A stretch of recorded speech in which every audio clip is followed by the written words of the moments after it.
मुनीब फारूक या फिर हाँ। अच्छा, ये लेकिन ये सवाल बड़ा पर्टिनेंट है जो आपने किया है। Obviously if he has given a call, Khan साहब ने कॉल एक दे दी है कि सारे मुल्क से सारे जो उनके कारकुनान हैं, जो फॉलोअर्स हैं, वो श्रीनगर G13 के मकाम पर। बिल्कुल, लेकिन वो हाईवे बहुत बड़ी है ना, हाँ, तो सो G13 का मकाम भी लगती है, तो स्पेसिफिकली उधर पहुंचे और कि वो खिताब करेंगे तो नेचुरली फिर एक एक्सपेक्टेशन भी होगी। लेकिन आपको पता है कि खान साहब का तरीक़ेकार खिताब का, अब वो वाया वीडियो लिंक भी करते होते हैं, he doesn't have to be physically there as well.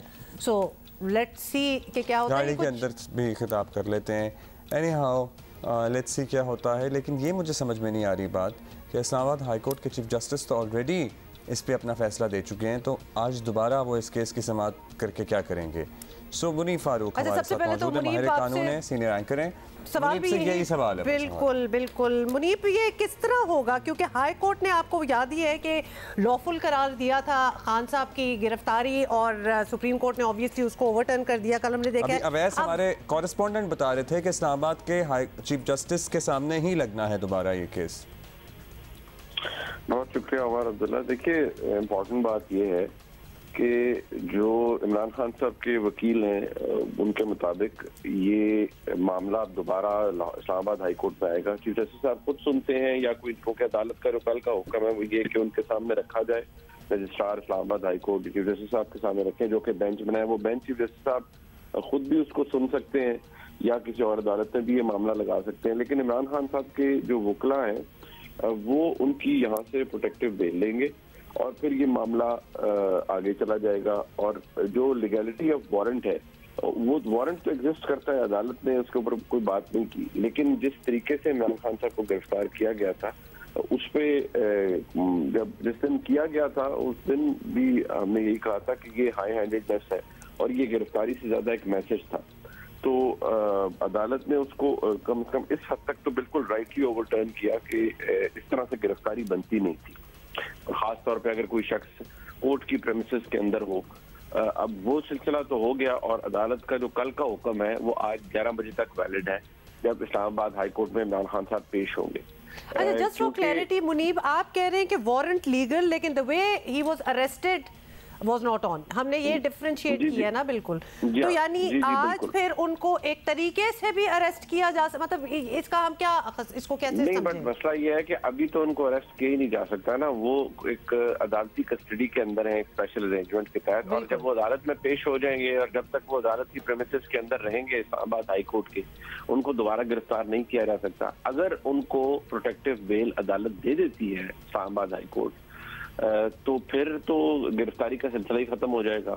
तो वो जो उनका रिमांड था 8 दिन का, वो तो खत्म हो गया ना। वो तो नहीं हो नहीं खत्म, वो कल ही हो गया, जाएगा नहीं, हो चुका। ठीक है, वो कल ही हो गया था कि वो तो ऐसे था कि अदालत ने फ्रॉम द आउटसेट जब उनकी गिरफ्तारी को गैर कानूनी करार दिया, तो उसके बाद किए गए तमाम जो इक़दाम थे या अदालती मामलात थे वो सब खत्म हो गए, वारंट बिन इशू हो गए, सिरे से कदम हो गए।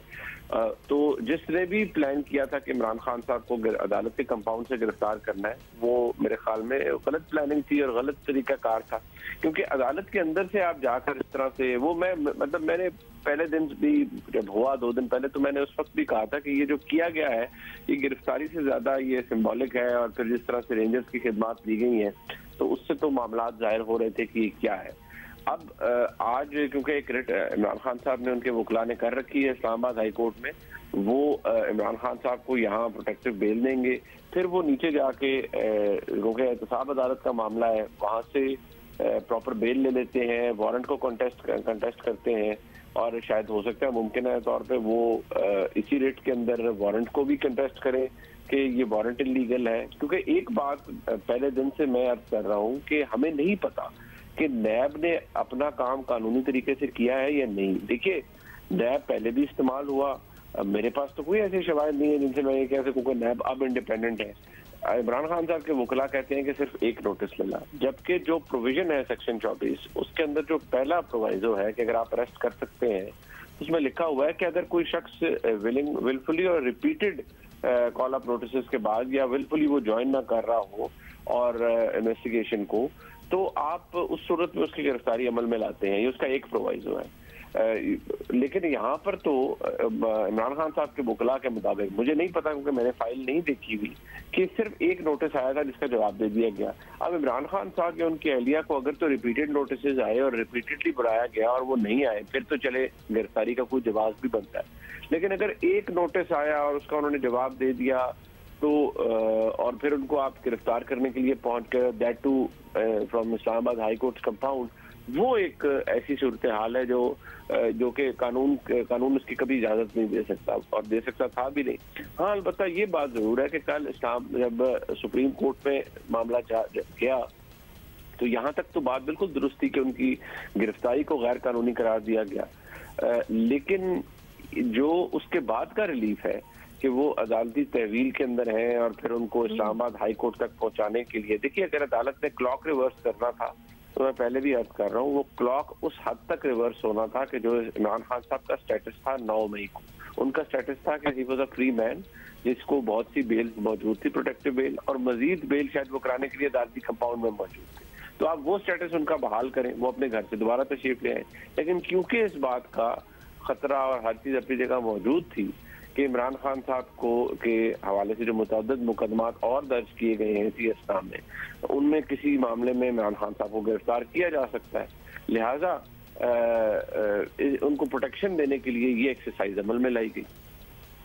अच्छा, अब जो राना सनाउल्लाह ये कहते नज़र आ रहे हैं, वैसे तो खासे मायूस हैं वैसे वो, और जाहिर है कि उनकी अपनी लीडरशिप और उनके अपने सर्कल्स की तरफ से भी उन पर बड़ी तनकीद की जा रही है कि पहले पुलिस के ज़रिए तो गिरफ्तार कर नहीं सकते, जब करते हैं तो इतने बॉन्डे तरीके से कि वो गैर कानूनी भी साबित हो जाता है अदालतों से, और वैसे ही इट वॉज बैड ऑप्टिक्स।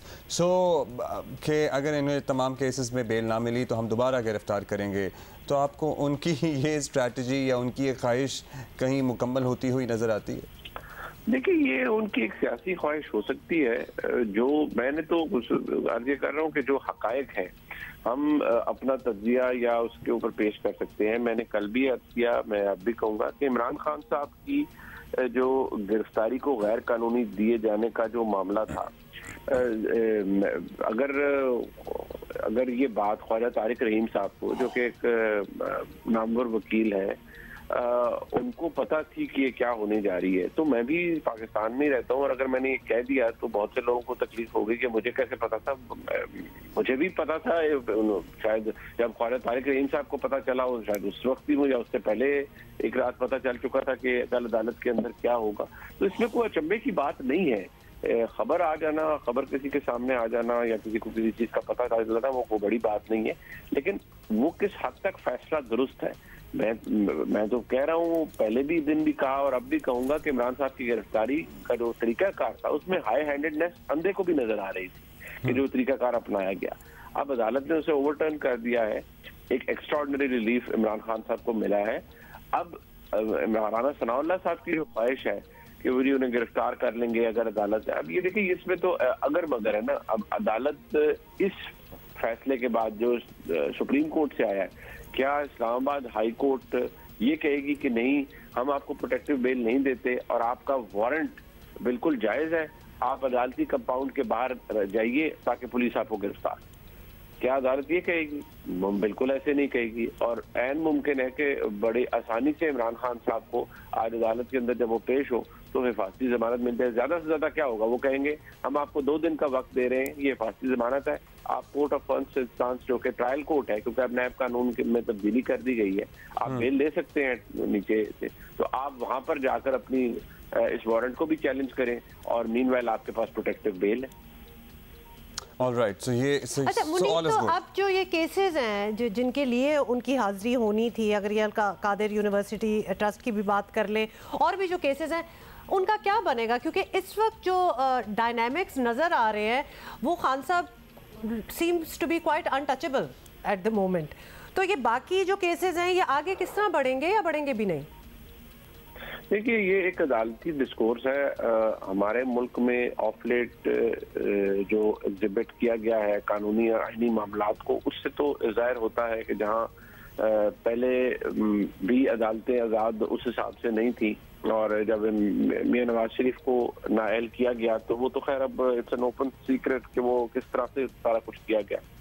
उनको घर भेजना मकसूद था और एस्टेब्लिशमेंट और सुप्रीम कोर्ट बिल्कुल करीब थे और एक पूरे प्लान के तहत मैंने इसके ऊपर लिखा भी है जिस तरह से मियां नवाज शरीफ को घर भिजवाया गया।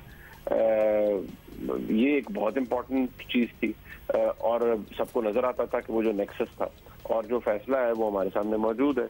अब यहाँ इमरान खान साहब के दौर के अंदर और जब वो अपोजिशन में है, जो फर्क है सबसे बड़ा वो ये है कि आज जो पाकिस्तान की एस्टैब्लिशमेंट है और पाकिस्तान की अदलिया, वो दोनों मुख्तलिफ डायरेक्शंस के अंदर देख रहे हैं और ये बात किसी को अच्छी भी लगती है, किसी को बुरी भी लगती है। यहाँ जो कंडक्ट है इज्जत माब चीफ जस्टिस साहब का, वो भी एग्जेम्पलरी कंडक्ट नहीं है। नहीं तो देखिए इससे बड़ी बातें क्या होंगी कि उन दो वफाकी वज़रा ने रिकॉर्ड पे आकर एक बड़ा संगीन इल्ज़ाम लगाया कि आज के चीफ जस्टिस साहब ने जूनियर जजेस को अपॉइंट कराने के लिए साबका आर्मी चीफ के थ्रू मैनेज किया और फिर शहबाज शरीफ साहब की हुकूमत ने जूनियर जजेस को अपॉइंट कराने में मदद दी आजम नजीर साहब के वोट दिलवा कर जुडिशल कमीशन के अंदर। क्या इसकी कोई तरदीद आई? नहीं आई। मैंने बसद एहतराम कई दफा कहा, इज्जत माब चीफ जस्टिस साहब को एड्रेस करके कहा कि जनाब वाला अगर ये झूठ है तो इन दोनों वज़रा को तो पहले फारिग करवाएं, आप बहतान तराशे हैं। लेकिन अगर मुल्क की सबसे बड़ी अदालत के सबसे बड़े मौजूद जज साहब ने ये किया है और उसके ऊपर कोई तरदीद नहीं है, कोई कुछ नहीं है, तो इसका मतलब है कि फिर ये कानून या आइन की पासदारी तो कहीं नहीं हो रही। ना हुकूमत कर रही है क्योंकि हुकूमत को वो सूट नहीं करता, ना ही सुप्रीम कोर्ट के अंदर से की जा रही है क्योंकि वहां पर भी एक एक्सपीडियंस है जिसका मुजाहरा किया जाना है। तो फिर क्या बचा पाकिस्तान के अंदर? आप ये कोई नहीं कह सकता कि आइन और कानून की पासदारी हो रही है।